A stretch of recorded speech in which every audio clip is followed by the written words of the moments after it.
ఉపరాష్ట్రపతి వెంకయ్య నాయుడు పర్యటించారు. ఉంగుటూరు మండలంలోని ఆత్కూరు స్వర్ణ భారత్ ట్రస్టులో నైపుణ్య శిక్షణ పొందుతున్న వారితో ఏర్పాటు చేసిన ముఖాముఖిలో ఎమ్మెల్యే యార్లగడ్డ వెంకట్రావుతో కలిసి ఆయన పాల్గొన్నారు. ఈ సందర్భంగా ఆయన మాట్లాడుతూ విజనరీ కలిగిన నేత సీఎం చంద్రబాబు నాయకత్వంలో రాష్ట్రం అభివృద్ధి పదంలో ముందుకెళ్తుందని ఆశాభావం వ్యక్తం చేశారు. అందరూ మాతృభాషను మర్చిపోతున్నారని, తన తల్లిని, తన మాతృభాషను, తన ఊరిని, తన దేశాన్ని మర్చిపోయినవాడు మనిషే కాదని అన్నారు. జీవితంలో ఎంతటి ఉన్నత చదువులు చదివినప్పటికీ, సంపద కోసం విదేశాలకు వెళ్లినప్పటికీ, ఏ స్థాయిలో ఎదిగినప్పటికీ మన సొంత ఊరికి, దేశానికి తిరిగి లబ్ధి చేకూర్చాలని పిలుపునిచ్చారు. దేశ ప్రగతికి చేయూతనివ్వాలని ఆశయంతో యువత ముందుకు సాగాలని సూచించారు. 27% కేవలం భారతదేశం నుంచి ప్రపంచానికి 27% of the entire world GDP used to be from India. అది ఎంత దాన్ని బట్టి తెలుసుకోవచ్చు. అలాంటి దిశలో మళ్ళీ దీని ముందు వెళ్తున్నాం. మనం 5వ ఆర్థిక శక్తిగా ఉన్నాం. త్వరలో 3వ ఆర్థిక శక్తిగా ఇప్పుడు తయారవుతాం. ఆ తర్వాత 1-2 స్థానాలు కూడా పోటీ పడే పరిస్థితి భారతదేశంలో ఉంది.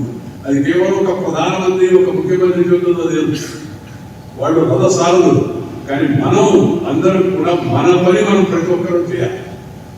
మనకి ఇచ్చిన అవకాశాన్ని సరిగా అందిపుచ్చుకొని శిక్షణ పొంది ఈ తెలివితేటలు ఉపయోగించుకొని మనం సొంత కాళ్ళపై నిలబడాలి. ఇంకొకరిపై ఎదురు చూసే పరిస్థితి రాకూడదు. స్వర్ణ భారత ముఖ్య ఉద్దేశం అదే.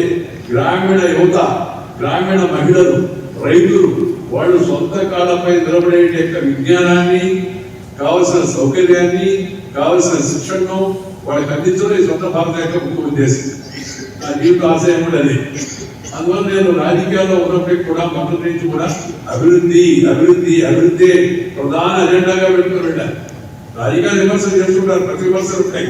నేను కూడా ప్రభుత్వాన్ని చాలా ఘాటుగా విమర్శించేవాడిని ఇష్టంగా. అయితే కొంతమంది మహానుభావులు మాట్లాడినట్టుగా ఆ భాషలో మాట్లాడేవాడు కాదు. గౌరవప్రదంగా విమర్శించేవాడు.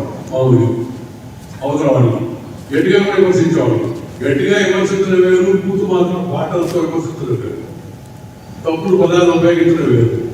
మనందరం కూడా సోదరులమే.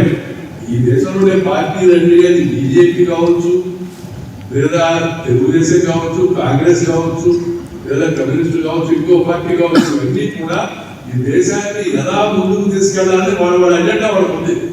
కొందరు అజెండా సరైనది కావచ్చు, కొన్ని అజెండాలు కొన్ని లోపాలు ఉండొచ్చు, కొన్ని అజెండాలు వెరుగ్గా ఉండొచ్చు. అందరూ ఉద్దేశం దేశాన్ని శక్తివంతంగా చేయాలి. అందులో దాంట్లో పోటీ పడుతున్నారు మరొకరు. ఆ పోటీలో ఎవరు బాగా చేస్తారు, ఎవరు అజెండా బాగుందనేది చూసుకొని తెలుసుకోవాల్సిన బాధ్యత ప్రజల పైన ఉంది. 27% కేవలం భారతదేశం నుంచి ప్రపంచానికి 27%. విశాఖ